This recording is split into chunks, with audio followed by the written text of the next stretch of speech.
हरिओम। नमस्कार मित्रों, प्रणाम। जय श्री राम, जय बद्री केदार।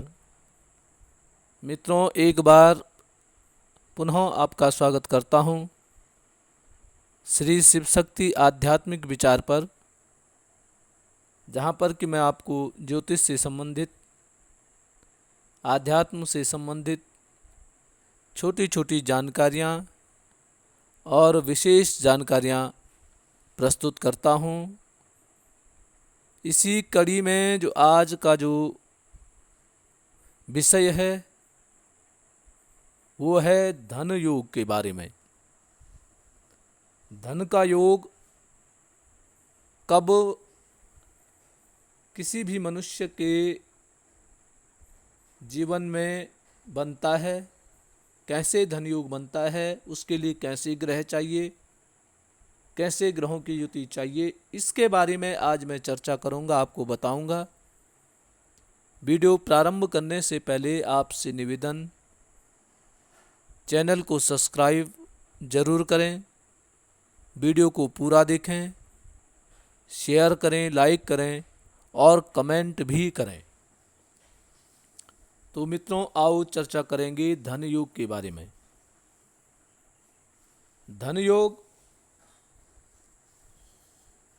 जन्म कुंडली का जो द्वितीय भाव है, धन भाव है, उसी से संबंधित धन योग भी बनता है।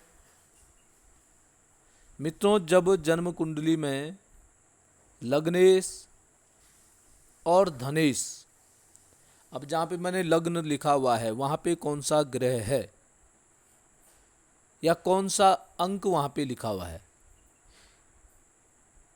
जो अंक वहाँ पे लिखा हुआ है उस राशि का स्वामी लग्नेश होगा। धन भाव में जो अंक, जो राशि बन रही है, उस राशि का स्वामी धनेश होगा।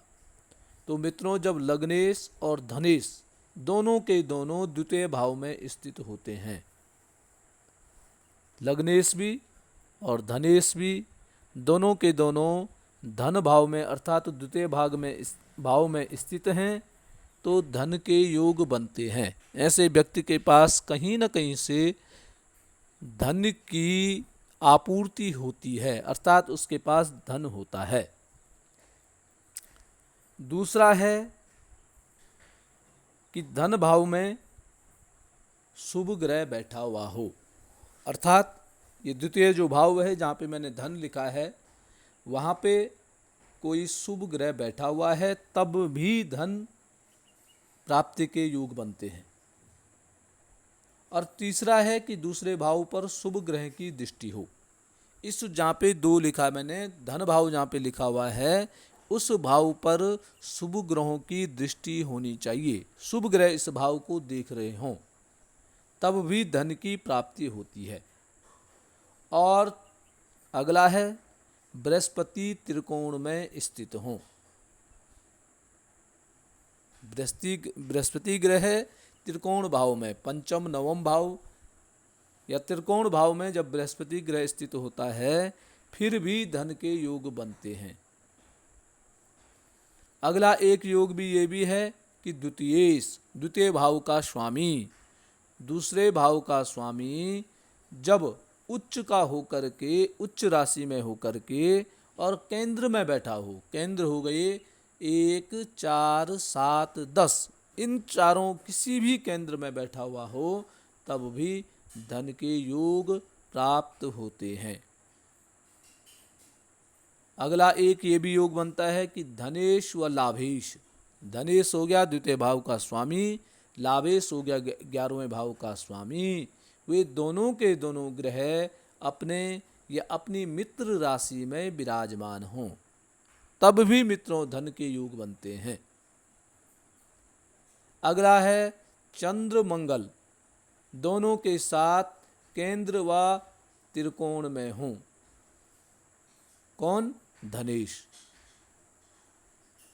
धन भाव का स्वामी चंद्रमा और मंगल इन दोनों के साथ केंद्र व त्रिकोण में स्थित हों, तब भी धन के योग बनते हैं।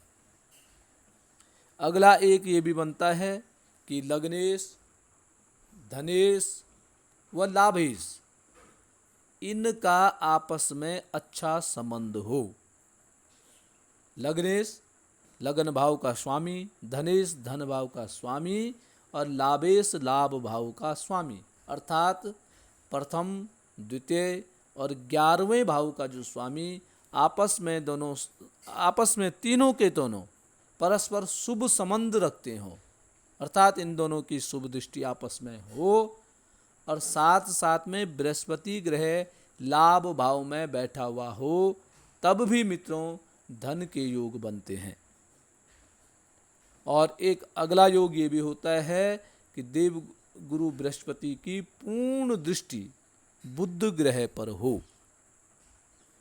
बृहस्पति ग्रह पूर्ण दृष्टि यदि बुध ग्रह पे डाल रहा है मित्रों, तब भी धन के योग बनते हैं। तो ये योग मैंने आपको बताए, धन से संबंधित योग। जिस भी जातक की कुंडली में ये योग होते हैं उनको निश्चित ही धन की प्राप्ति होती है, उनके पास धन परिपूर्ण मात्रा में होता है। तो मित्रों आज के लिए बस इतना ही।